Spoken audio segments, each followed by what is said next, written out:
కర్కాటక రాశి వారి ఫలితాలని పరిశీలించి చూస్తే గురువు ఏకాదశంలో ఉన్నాడు, శని పంచమంలో ఉన్నాడు, అదేవిధంగా రాహు చతుర్థంలో ఉన్నాడు, కేతువు ఏకాదశంలో ఉన్నాడు. ఈ గ్రహస్థితిని పరిశీలించి చూస్తే కుటుంబంలో పరువు ప్రతిష్టకి సంబంధించిన ఒక చిన్న ప్రశ్న ఉత్పన్నం కావచ్చు.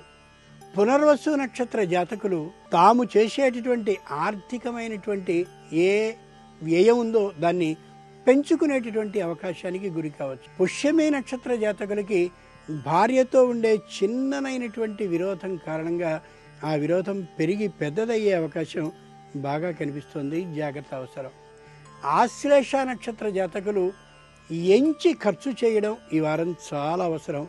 దైవపరంగా అయితే ఆదిత్య హృదయ స్తోత్రాన్ని పారాయణం చేయడం మంచిది. సేవాపరంగా అయినట్లయితే గోమాతకి పండ్లని పెట్టడం చాలా మంచిది. ఇక ఈ వారం పోటీ పరీక్షలకు వెళ్లేందుకు ఇది మంచి అనుకూలమైనటువంటి కాలం, విజయాన్ని సాధించగలిగిన అవకాశం.